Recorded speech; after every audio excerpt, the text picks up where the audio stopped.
healing gets to be fun, playful, and creative.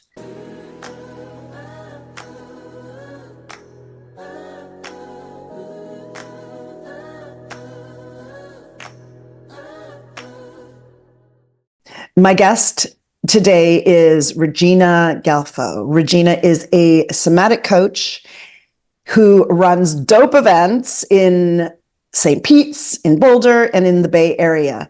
And she has coined and claimed the moniker Professional Muse. Welcome to my little YouTube channel, Regina. Oh my, Professional Muse. What is that? I love that moniker. I absolutely love it. And I think that when I talked with you about the possibility of doing a conversation for my show, I said that is one of the central things that I want to talk about. But before we go into your work and what that means to be a professional muse and a bunch of other questions I have for you and a bunch of other topics I know are going to come up, I like to start my interviews with people asking if there's something from their childhood, something from their family of origin, something from their younger days that might have informed who you are now and the magic that you're bringing to the world. And I'm wondering what pops into mind. Oh, I love it. Yeah, because I invoked my ancestors too. And yeah, so my dad, my mom, and my grandma were all very influential in the person that I became. And my dad was an artist and a hippie before he turned into a fundamentalist Christian. He was taking some LSD, doing some crazy paintings in the 70s, and just a wild artistic spirit. And I was raised with a set of paints in my hands from age 5 onward. So I was raised to be an artist. My grandma Frida was also an artist. And both my dad and my grandma were entrepreneurs. They were both small business owners. So I was also raised seeing people working for themselves, making their own career, just paving their own way. My dad did home renovations. My grandma owned a health food store in the 80s, so kind of proto health, wellness. And my mom was a stay-at-home mom, as many women in that generation were. But what I got from her was the incredible gift of nurturing energy. Like, I really learned the skill of deep attunement and nurturing from my mom, who's been and still is an amazing mother. And she actually suppressed her creative spirit in many ways to raise children. But she was a dancer, a musician, a visual artist, and she was dabbling with these things like in her 20s before she had kids. And it's really beautiful to see now she's in her 70s and she's actually unleashing her creativity. So there's so much more I could say about my ancestors, but just deep gratitude and reverence for the gifts of creativity and entrepreneurship. The sense of family is so present in you and then also with your brother. And not that many people have such close relationships with their families of origin as it seems that you do. So what a beautiful gift that is. Yeah, actually, I'm glad you brought that up because that's something that I'm really passionate about is family healing. So in my own journey of healing my trauma, which a big one was losing my dad when I was young, age 20. I went on a 20-year journey of trauma healing and got into all kinds of things, psychotherapy, energy healing, shamanism. And in my own path to healing, I sort of went down the rabbit hole of, the trainings, the certifications. I know all my Bay Area people know what I'm talking about. And in that process of following that rabbit hole, I never got around to getting married and having kids. And that's one of my biggest grief points of my life, being now in my mid 40s. Like, that is likely to not happen. But the big celebration on the other side of that is that I turned all of this healing energy backwards towards the ancestors. And I taught my brother. He followed along in my footsteps, and then the two of us became shamanic siblings who are then taking our collective power, male and female, turning that backwards towards the ancestors. And I have some incredible stories I could tell about that if it feels relevant at any point. But yeah, seeing that impact of the healing energy towards the family of origin.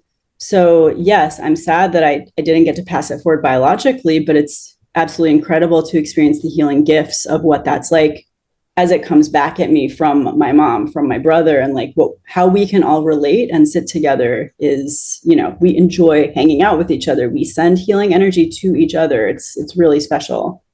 I'm really touched by that because it is extremely unusual that you have that kind of connection and that you are all together in the process of healing your lineage and looking back at your lineage and being conscious of your lineage.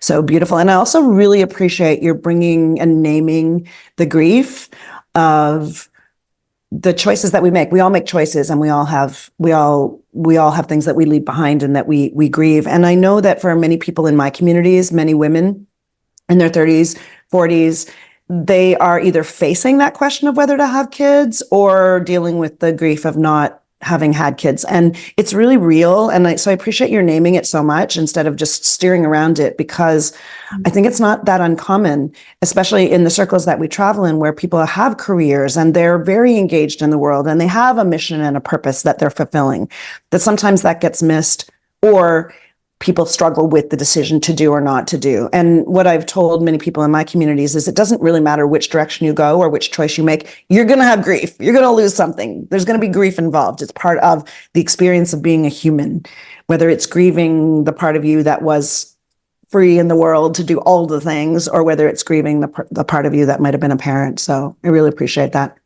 Yeah, I appreciate your perspective. I think you actually had said that to me once before, and we had a conversation about this, and it was soothing because, yeah, it's easy to get into the grass is greener on the other side and to think like, wow, I wish I would have, just pushed pause on another, certification and done that later on in life. But what I've also been, as I've kind of done about a decade of this grief work now from 35 to 45, I'm starting to make peace with it and also acknowledge, like, I'm pretty neurodivergent. I am not good with a lot of sounds happening. Like, I don't know if I would have been a good mom because of that. I mean, maybe my biology would have transcended those challenges, but there's a part of me that can make peace with, like, okay, I give my nurturing energy to my clients, to my friends, to my communities within containers, and savor the alone time that I then get to have and enjoy. That's one of the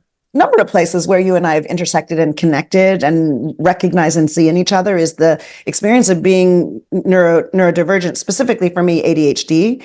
And just to answer to what you just spoke to, I feel definitely that my ADHD brain has had not only a challenging impact on my relationships and friendships, but definitely in my parenting. I feel if there's some grief I feel, I would say it's related to some of the ways that my capacity for connection is sometimes limited because of that brain type.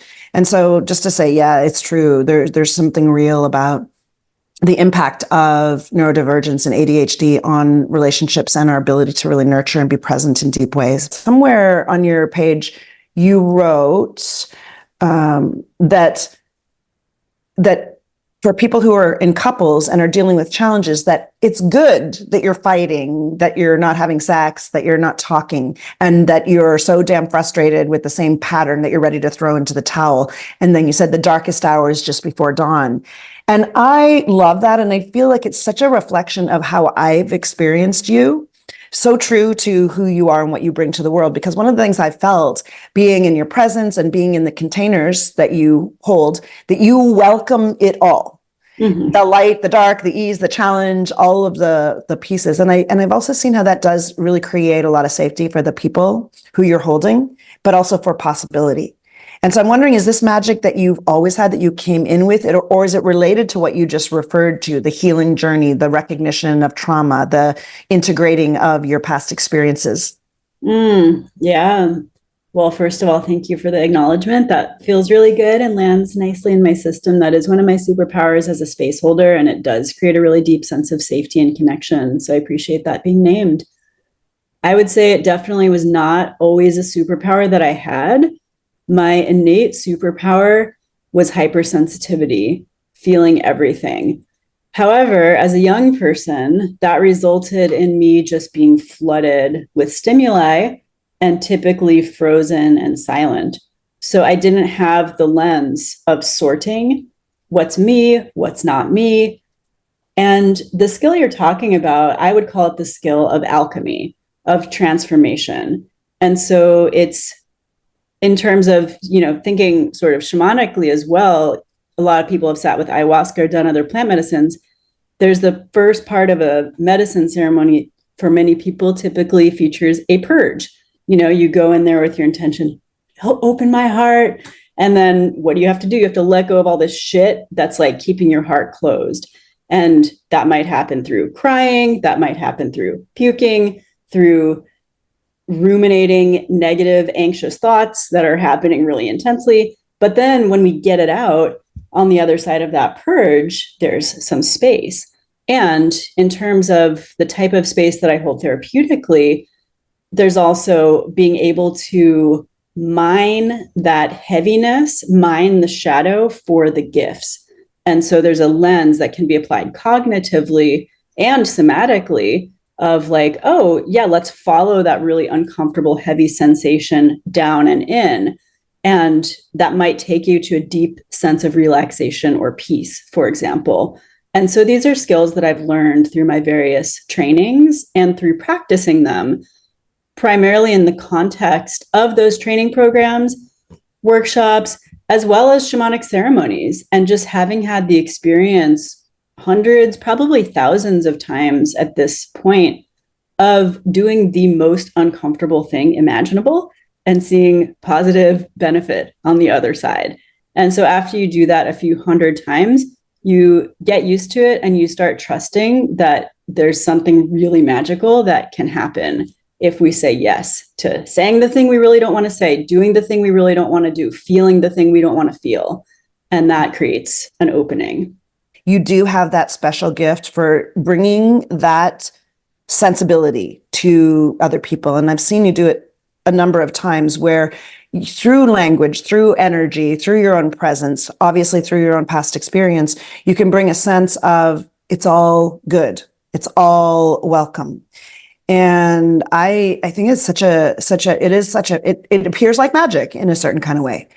And I think it's really beautiful. It's a really beautiful thing that I see you doing.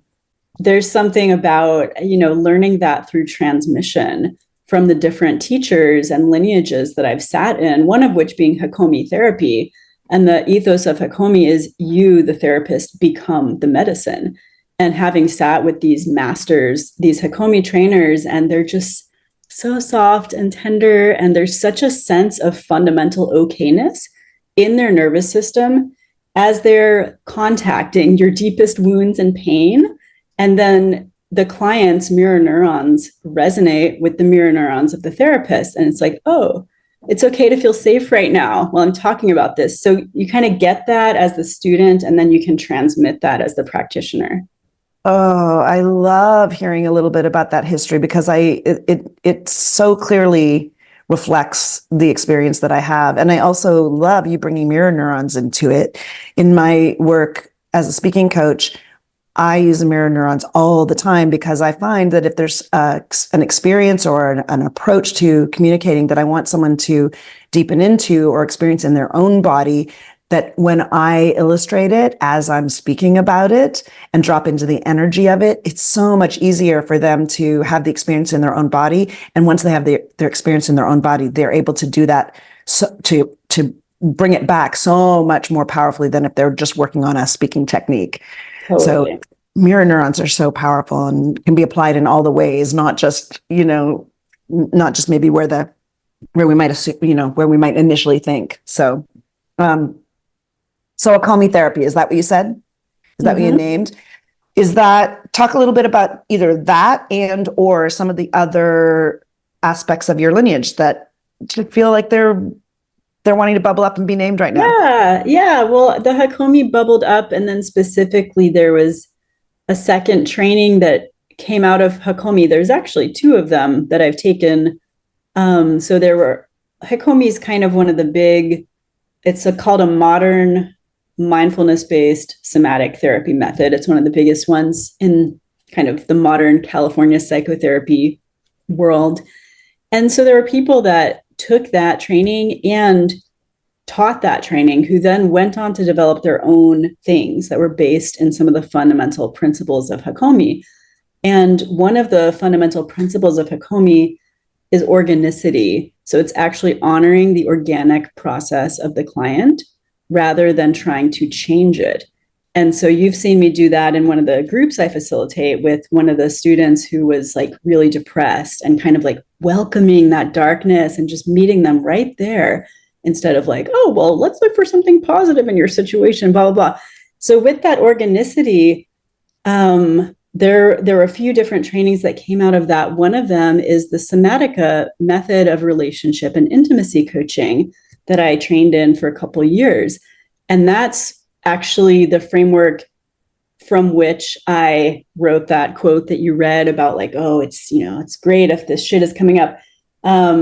Yeah, so within the Somatica framework, they take this method of bringing people back into the body, working with mindfulness, working with what's organically arising, but they add a bunch of stuff about sexuality, relationship, intimacy, things similar to the erotic blueprint, which a lot of people have heard of. That's Jaiya's thing. They have their own version of that called core erotic theme. So it's kind of looking at where couples get disconnected and how to connect those dots.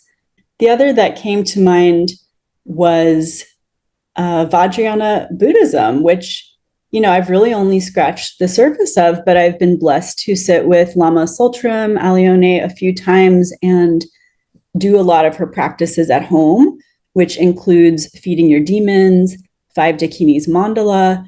And those are on YouTube. You can Google them. You can listen to her talk. And she's a Western woman who became initiated as a Tibetan Vajrayana Buddhist nun. And then she actually decided to stop being a nun, have a family, do the thing, but she's still a high-level spiritual practitioner. And so listening to her speak, doing her practices, there's also that sense of fundamental okayness and this deep peacefulness that just the sound of her voice communicates. And that's, her practices are also very alchemical.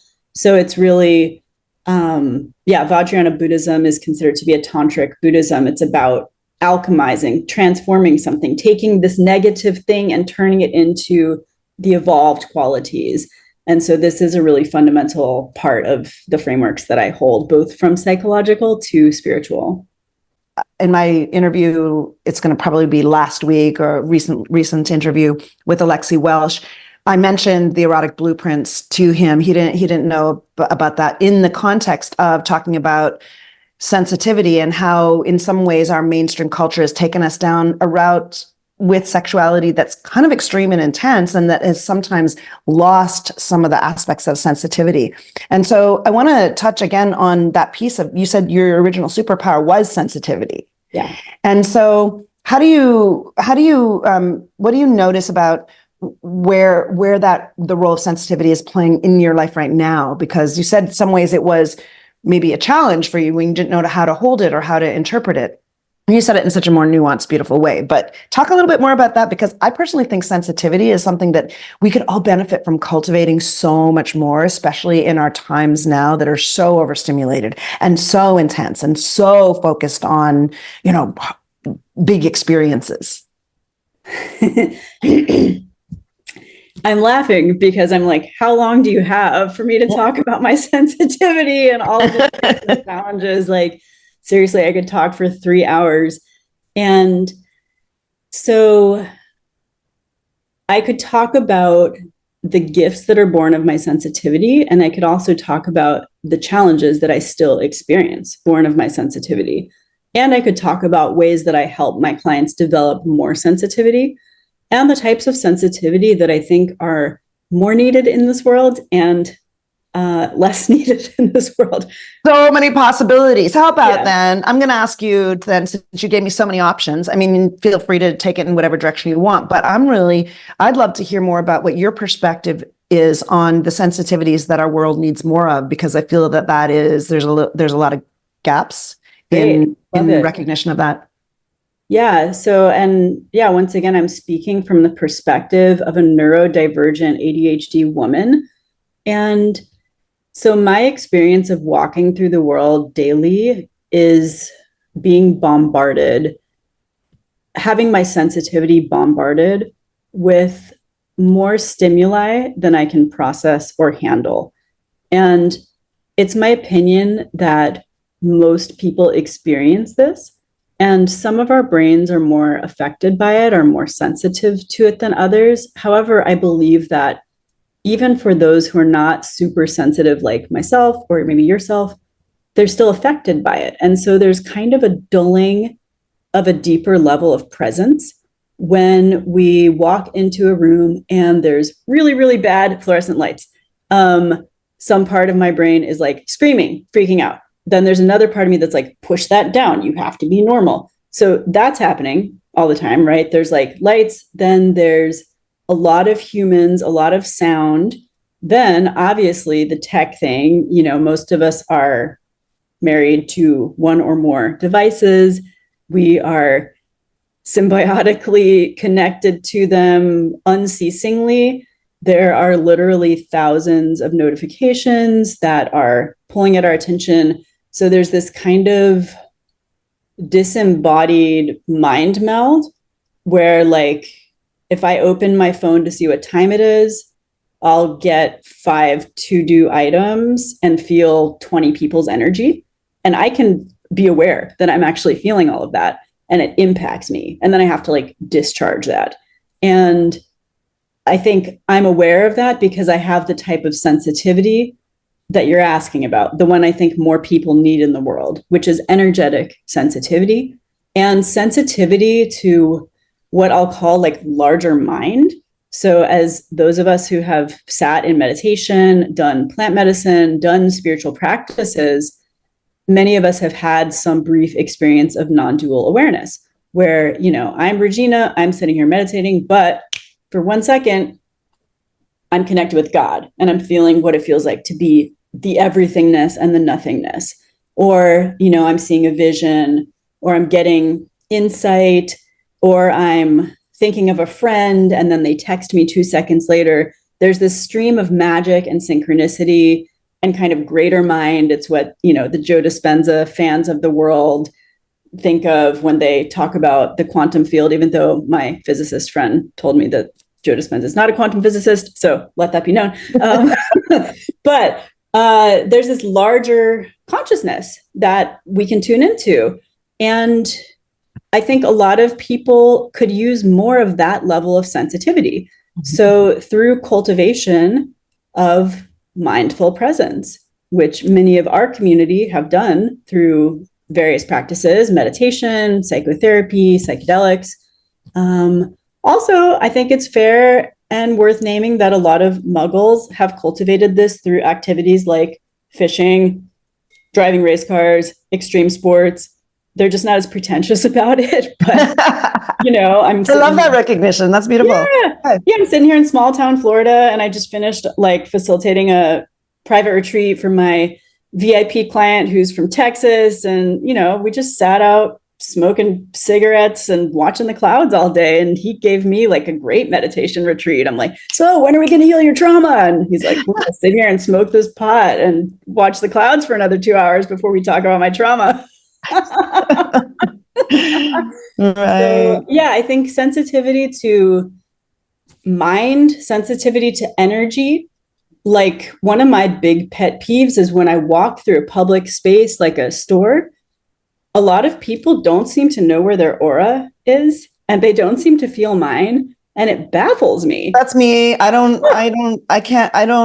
Energy, yes, but the aura implies there's a visual aspect to it that I don't see shit, but I feel like, if someone's next to me, like I'll feel them. And so it's a pet peeve when someone in the store kind of just like walks right into me, like they're not actually perceiving what's around them. They're just kind of in their head. They're in like a thought tunnel vision. And other types of sensitivity, I think, that are much needed in today's world would be, in my belief system, is highly spiritual. So sensitivity to spiritual forces. And within that, I would include things like nature spirits, ancestors, energy, like a broader cosmological sensitivity to like, where the fuck are we and what the fuck is happening and who's pulling the strings and what are the strings? Because when you develop that sensitivity, and who knows, maybe it's all made up fairy tales, that's okay if it is. But when we think of the world in that way, it becomes incredibly magical. And I really enjoy that magic.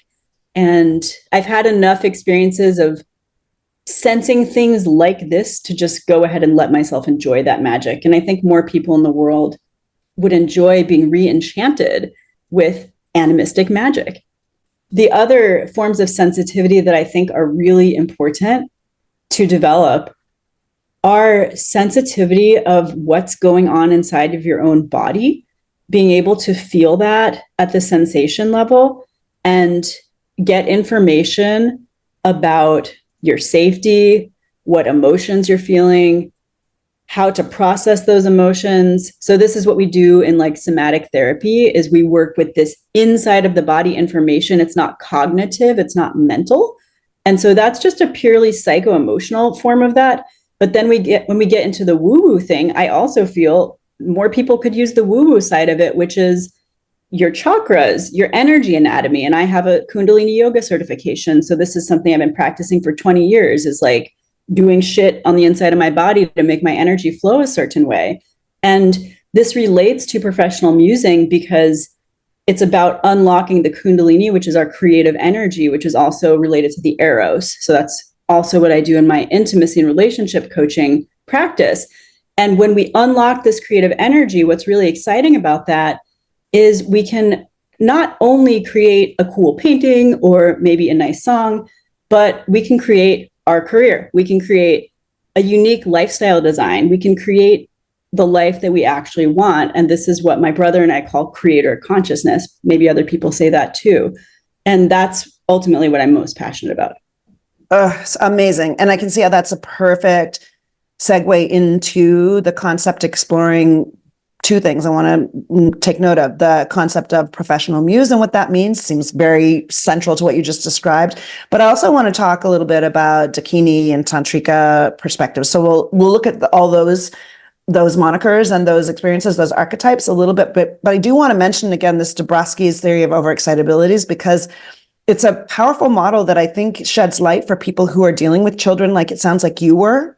I was a gifted child. It's true. Can you tell me about the theory? Yeah. Really briefly, I'll share it, and I can share some more information. But so Dabrowski, and I cannot say his first name, was a Polish psychologist, and he identified that there are 5 areas of excitabilities that are either seen as overexcitabilities or super sensitivities, specifically in gifted children. And the areas are psychomotor, that's like the kid that's running around like crazy, can't stop running, or is really, really sensitive to seams in their socks, that sort of thing. And then sensual. Option 2. What's that? I'm option 2. I can't do tags or like things inside my socks. Yeah.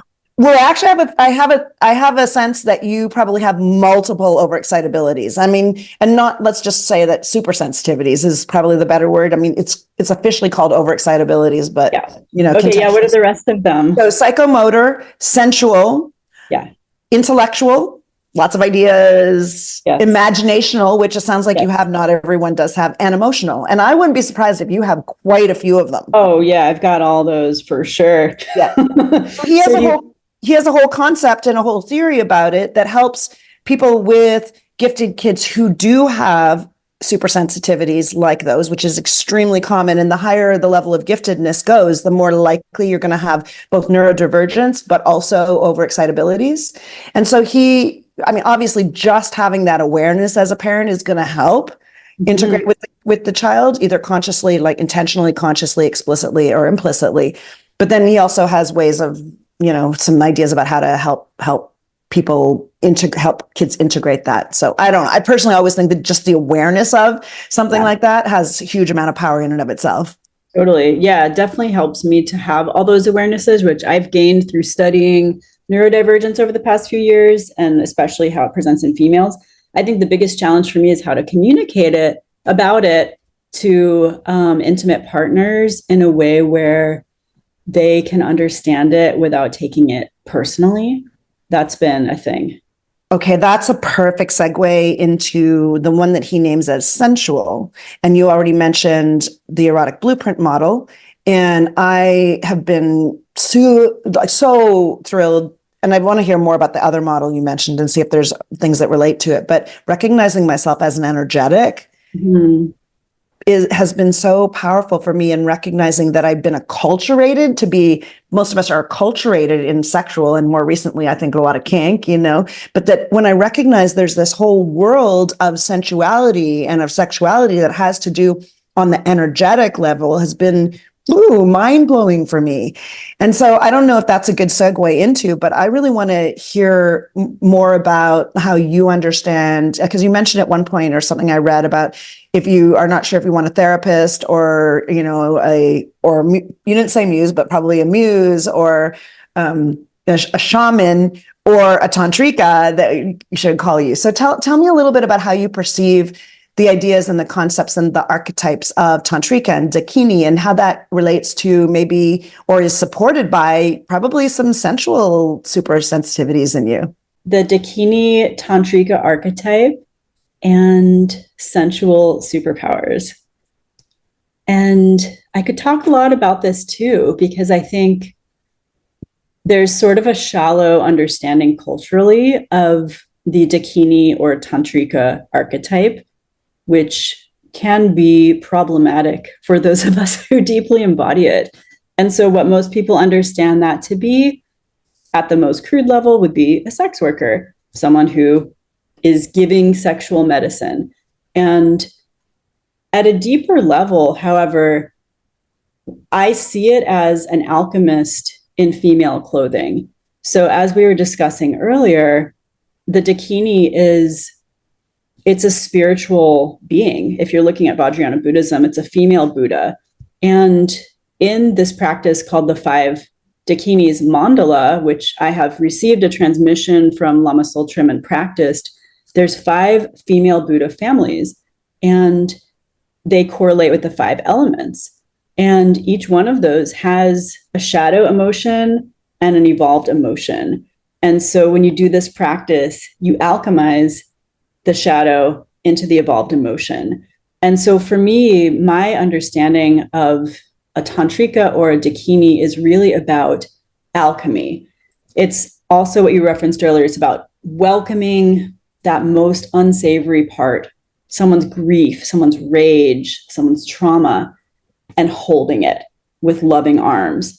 And archetypally, I see this as a combination of the mother, the lover, and to some extent, when you add muse, it's also the magical child, but it's this feminine holding energy. And so that doesn't always have to do with sexuality, but people like it when it does, and sometimes it does. And when you talk about the sensual superpower, for me, my own journey of 20 years of practicing inner yoga is being able to feel my energy, move energy in my body, and have a very active, unlocked eros within my pelvic floor, and have that be circulatable as creative energy, have that pussy energy connected to the heart energy, connected to the consciousness energy, connected to, in Kundalini, they call it your arc line. It's like an aura around your breasts that women have that's nurturing energy. And so if I'm sitting in that role, which I inhabit as professional muse of the dakini of the tantrika, it's like holding, but it's also teaching the client, who is essentially paying me to be a practice partner in alchemy, in embodied alchemy. It's like helping them recognize what they're feeling. It's like, oh, honey, you've got a lot of grief in your heart. Or like, wow, you're not feeling anything below your neck. Like developing awareness.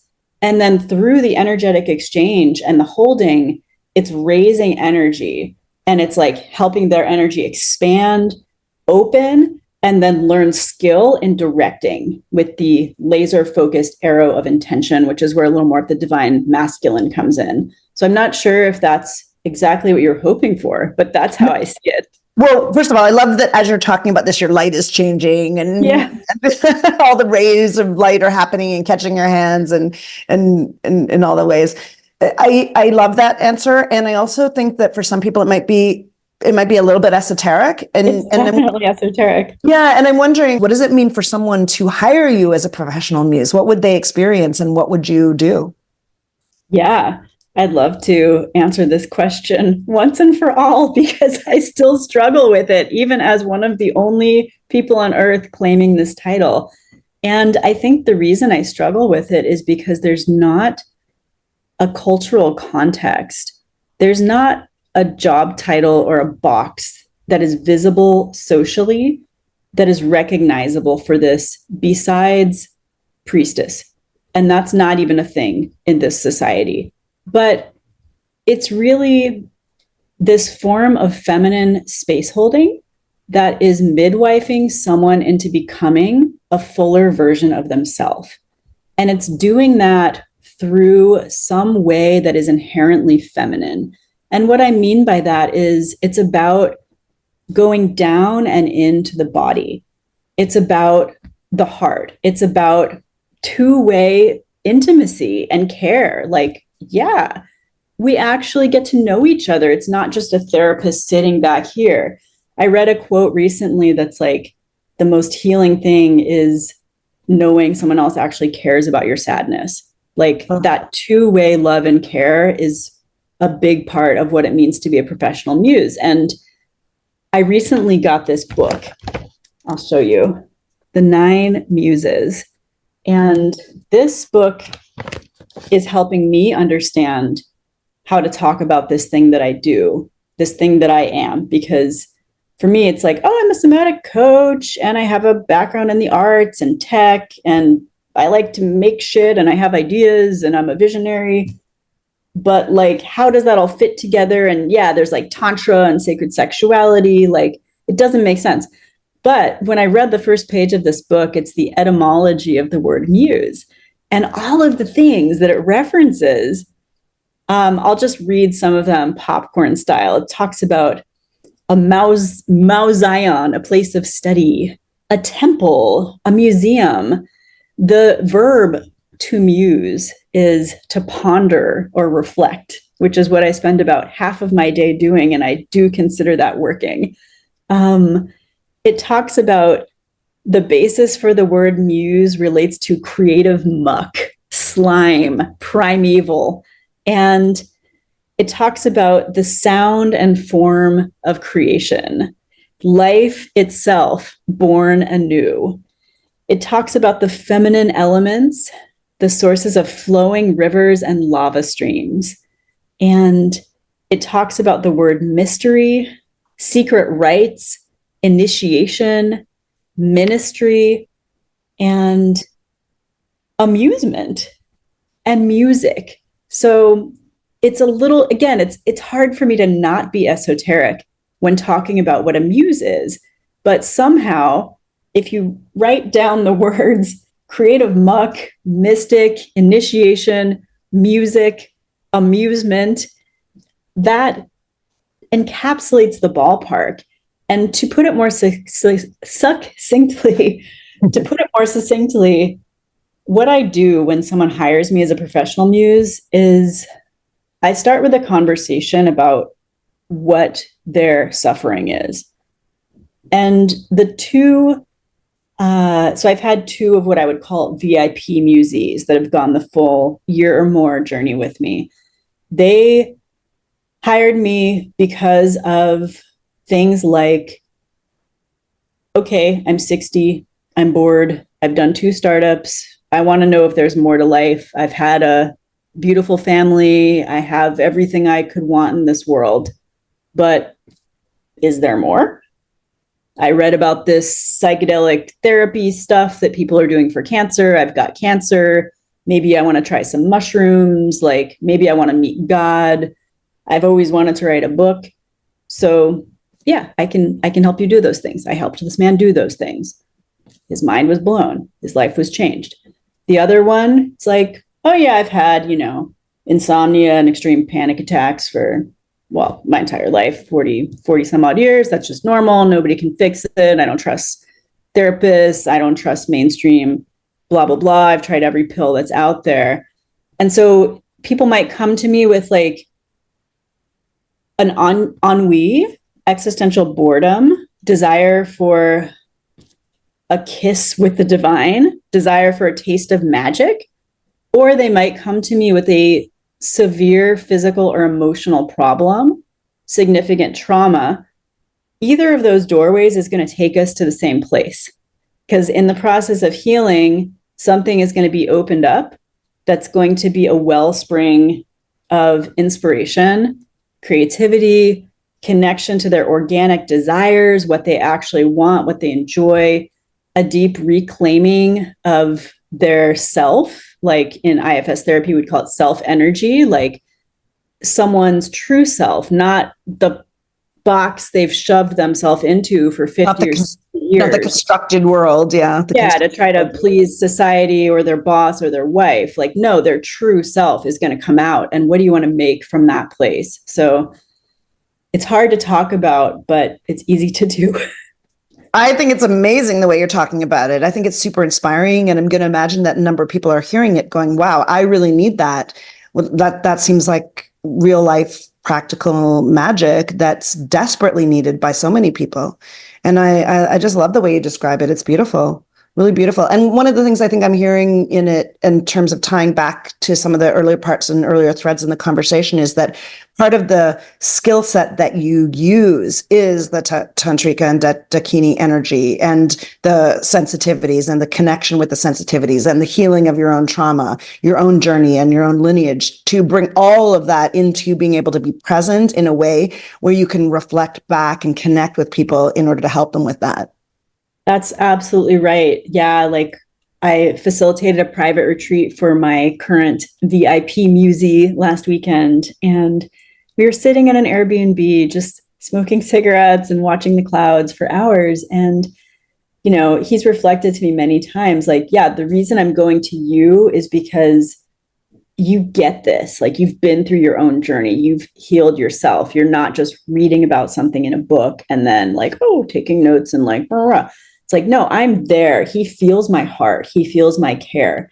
And tying it back to Hakomi principle, organicity, right? I'm meeting him in his world. Like, I'm not inviting him into a 50-minute, $200 hour-long session and saying, okay, tell me your trauma and let's fix it now within the next 49 minutes.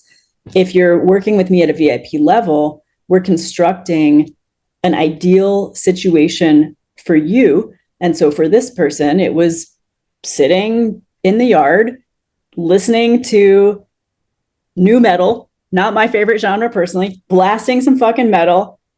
I'm smoking tobacco and Damiana and Rose. He's smoking indica for hours. You know, we're drinking whiskey. It's like, I'll meet you in your world. Let's go into your world. We're going to sit there. We're going to do what's happening. And then an idea bubbles up. Oh, you haven't been able to smell for 3 years because of long COVID. I can help you fix that. You know, there's these two interventions. We just have a conversation about it while we're smoking a cigarette. That's starting to take progress. Or we've sat for 3 hours on the porch and suddenly he's telling me a story about his best friend of 30 years and the moment that he abandoned him, and all, he's like, this deep trauma that he's never told anyone. And it's like, oh yeah, it felt good to say that.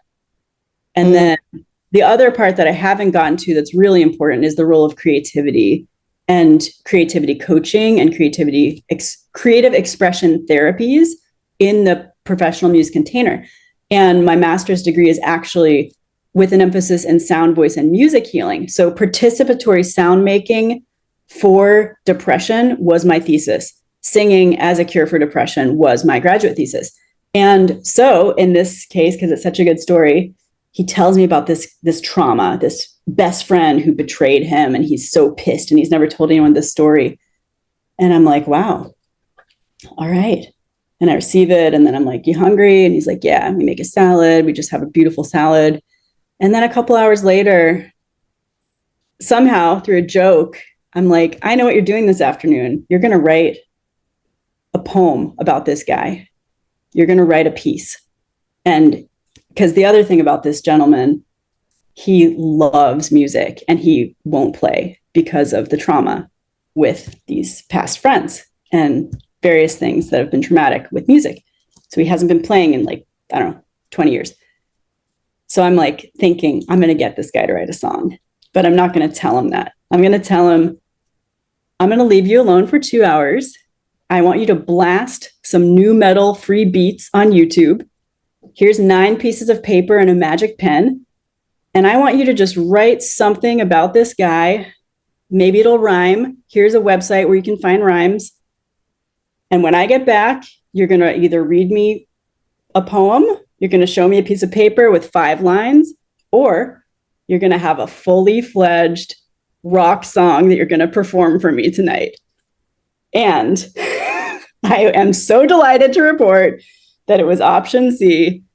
When I got back, this man was beaming. He was absolutely glowing. And he had purchased an LED colored light. We put it on, blue, purple. We turned off all the Airbnb lights. And he had a fucking metal song about this friend who betrayed him. We drank champagne. He got in the mood and he shredded. He performed this song for me like a fucking star. And it was so therapeutic and it was so cathartic and it was so healing and it was so fun. I mean, I have a bunch of questions around that, a bunch of directions we could go in.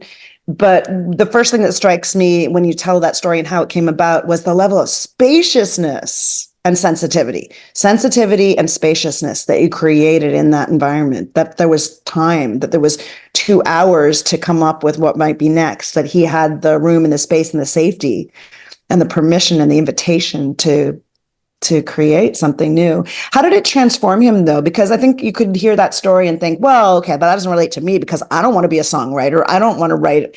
And I know you said it was healing, and my imagination's already going on how it might have healed him to have done that. But what's your perspective on the larger, more generalizable impact that having gone through that process had on him? Yeah, absolutely. So what I've observed is that after his private retreats, he'll go back into his life and have new boundaries. He will have the capacity to express his true thoughts and feelings instead of holding them in and repressing them to be the nice guy, which so many men fall prey to, which is something I learned about in my relationship and intimacy coaching training. So there's something about it's unlocking the emotions that have been stored. There's rage, there's grief primarily that I felt in his stories. Unlocking those emotions, allowing them to be felt and witnessed and passed through the body. So in the somatic therapy world, it's commonly understood that you can feel any emotion to completion within 3 minutes. Sadly, whoa, really? people stay stuck in rage, grief for decades.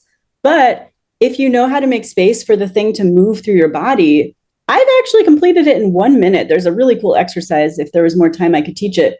But you can do 1 minute per emotion and just move it through. So when we move that through, then there's space. There's space to feel ourself instead of this toxic stew of chemicals, or instead of the freeze and dissociation and addiction that comes from repress. And so there's more self energy that's online. Then if you're looking back to what I wrote about in my thesis, talking about vocal sound healing as a cure for depression, there's happy chemicals that get produced in the body when we sing. And so it's not about being the future rock star or even sounding good. It's about expressing, feeling the emotions, expressing, creating happy chemicals in the brain, which are an antidepressant with no negative side effects. The only side effect is you might get a cool song out of it. And then there's this deeper trauma healing aspect, which I personally see as like you're lighting up the neural pathway of the trauma, but you're also lighting up a pleasure neural pathway when you do the oxytocin, serotonin, and dopamine from singing. Mm-hmm. And so there's actually a deeper level of trauma healing, in my opinion, similar to what you would get out of an EMDR session, because you're actually connecting those two things in the brain. And so you're fundamentally changing someone's emotional body, their brain chemistry, and their sense of confidence, capacity to take up space in the world. For a lot of people with trauma, especially early parental or like attachment trauma, such as this client, there's a belief system of it's not safe to be myself. All I can do in relationship is attune to the other, take care of the other, stuff my true feelings. And that just creates more trauma when someone lives their whole life that way. And so when we bring the self out and it's lovingly received and celebrated by just one muse or by a whole group full of fellow, attendees, then it's like new neural pathways like, oh shit, I am wanted in this world. Like people cheer when I express myself. Why have I been holding back for 40 years? And that's life-changing. Totally. I love, oh my gosh, so many things. I love how you're bringing attention to the fact that our neural pathways get changed when we experience something, and how that heals the ennui that we feel, that so many people feel. So that was such a beautiful description of the power and the impact of the work that you're doing with people. Is there anything that you want, before I start to wrap us up, is there anything that you want to share that I haven't asked you about, or that feels really bubbling up for you in this conversation? The only thing that's coming to my mind right now is I hold a belief that healing gets to be fun, playful, and creative.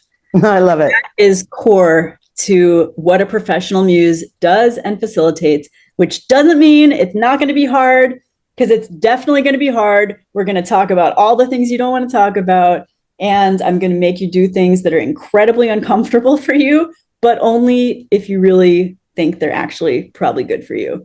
And I think this is so important in the modern world because so many people on the healing journey get stuck in years of processing verbal, at worst, decades of verbally processing the same traumas over and over again while feeling sad, angry, or bitter in a purely cognitive space and making no progress. It's heartbreaking, the amount of money and time that is spent on this highly ineffective method, when instead we could be doing things that are actually deeply pleasurable and deeply healing at the root. So it can be more effective and more fun. And who wouldn't want that? Amazing. When you were talking earlier about the fact that it's possible to move emotions through and experiences through our bodies in 1 to 3 minutes, it was reminding me of some other examples of ways that I see that happen now. I think Mama Gina's concept of swamping, I think, is some aspect of that. And where we put a song on and move through rage or move through anger, move through frustration or pain. And then in my training, we do sacred theater, where we say 1 minute of, okay, go ahead, 1 minute expressing the rage that you're feeling right now, or the yearning that you're feeling right now, and embodying it and creating a somatic experience of it in a really short amount of time. And I think you're right that it transforms something in us when we can clear it in that way. And then if we have that as in communities where that's accessible to us, all the more healing can happen. That is literally what I do. So I love that so much. And it's amazing how sometimes I can't even go a whole minute with rage. Like I'm so pissed, and like a minute feels like forever. And again, my personal muse special sauce that I put on top of that is alchemical artistry. So it's taking that concept of 1 minute of rage, 1 minute of sadness, but it's adding alchemy directly, and it's doing it within the context of a piece of creative expression. And this is something I've come up with and I practice almost every day. And it's one of the most fun and favorite tools in my toolkit. And for me, I like freestyling. So, I might be triggered about like, oh, relationship trigger XYZ.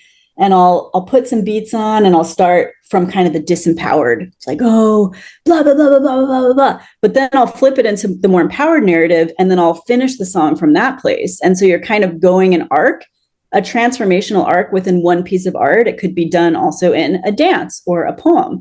And you're starting from the disempowered, moving into the empowered, doing it through expression, which then brings those happy chemicals online, and bonus points, then sending it to the person who triggered you they witness it and they offer an appreciation. I've done this and it's like so incredible. For people who aren't necessarily going to have the ability to work with you, obviously can only work with so many people, and there are, a lot of people listening to this. What's one maybe practice or suggestion that you could offer to sort of the general audience here that people might be able to take away and play with a little bit? Is there some specific way you could walk us through something that could be useful for people? Yeah, I mean, the thing that comes to my mind is the most simple, what is it called? The thing that comes to mind is a very simple exercise for moving emotions through your body in a very short amount of time, like what we've been talking about. And I'm sure this comes from many frameworks. I learned about it from something called possibility management. And if done for the full length, you would do 3 minutes per emotion. However, as an ADHD person, I've shortened it to 1 minute per emotion and it works just fine. So that's a good place for beginners. Here's what you get to do. You can do this if you're feeling triggered, and you can even do it if you're feeling triggered with a partner, and you could be done in 4 minutes instead of maybe talking for 2 hours about the same shit over and over again. So the only thing is that you have to do the emotions in a certain order. So the first 3 can happen in any order, but the 4th emotion is always going to be joy. And you're always going to end with that to get the positive neural pathway fired up. But the other emotions, so you have anger, sadness, fear, joy. And you simply set a timer for between 1 and 3 minutes per emotion. I'll start with whichever one I'm feeling the most. So if that's anger, I'll start with anger. If that's grief, I'll start with grief. If it's fear, which might manifest as freeze or numbness or dissociation, I'll start with that. And you somatically express and embody the emotion without speaking English words. So you let your body take the position of sadness. Maybe I'm curled up in a ball. You set a timer for 1 minute, curl up in a ball.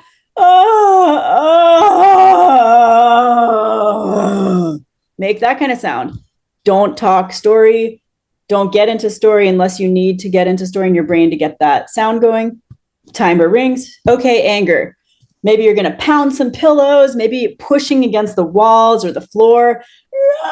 Maybe you're going to scream into a pillow. Anger. Fear might be like frozen, or it might be like shivering. And then joy, that can be the hardest because you might still be feeling pretty awful by the time you get to joy. But I've practiced laughter yoga, and laughter yoga is where the teacher simply starts laughing and makes you laugh. So I find laughter yoga to be the most useful thing I can do for joy. And I always think of my friend Bob, who's in his 70s, and he teaches laughter yoga at the retirement community where my mom lives, where I've done it with him. And just this really jolly elder who's just like laughing, and all of these elders just cackling. That always helps me laugh. So you can think of my senior citizen friends, or you can think of whatever you want to get into joy, or I'll like run around the room. Or dance. Dance can also be a way into it. Dance. So just doing 1 minute per emotion, no talk in between. And when you're done, see how you feel. I love it. I love the laughter one. I have a friend, Crystal Lang, and I've interviewed her on my podcast a couple of times, and she describes it as manufactured laughter. So sometimes we'll do, okay, we're going to do manufactured laughter practice. And that's when we're accepting and welcoming in fake laughter until the point where it turns into actual laughter, because how can you not laugh when you're laughing, you know? All I have to say to that. Exactly. Beautiful. Well, I want to say I could talk to you for hours more. I have so many other questions, and there's so many tracks we could continue down and go deeper into in this conversation. Probably, 25 or 30 different tracks we could go into. And I suspect I'm going to ask you to please come back on so we can talk some more. But before we end, I just want to say I am so grateful and so impressed and so in awe of the gift that you have of nuanced language in ways that are so embodied and so connected to both self and other. It's one of the traits and the skills that I love the most. And you have it in so much depth. Your ability to speak truth and speak in an alchemical way that brings presence and brings the reality of an idea and an experience into being through such nuanced language is your ability to be articulate doesn't really capture it. But I absolutely adore that about you. Oh, thank you so much, Lisa. That's so sweet. And I'm like noticing my inner trickster is like, huh? You talking about me, bitch? Love it. I love it. All right. Before we end, I will put your website and other ways to contact you in the show notes. But is there anything you want to share right now about how people who might want to contact you and how people can follow your work, if not contact you directly? Yeah, absolutely. Like any good ADHD person, I have at least 5 different websites that are not up to date. You'll find at least 2 of them when you're Googling me. I tend to blog on Facebook. So if you want to follow me on there, you could do that. I have an Instagram. It's my name. I do stuff on there. But mainly what I want to say, so this is a whole other rabbit hole we could go into, is I'm a human design projector and we respond to invitations. And it's been my experience that we also are good at extending invitations. And we're sort of these energetic beings. So if you're listening to this, I'd like to extend an invitation to you. If you're feeling drawn to my energy, if you're feeling curious, maybe there's something for us to explore. And I have so many different kinds of containers that we could explore it in, from everything from like a VIP Muse where we're doing this deep dive to like groups and ceremonies and just a session and all kinds of stuff. So just hit me up. If you go to any of my websites, they all have a contact me form that you can fill out and tell me, like, who are you? What are you longing for? What are the deepest desires in your heart and your healing goals? And what do you want to create in the world and in your life? And if I read your form and feel fascinated, I will reply and we will get on a Zoom. So that's the invitation.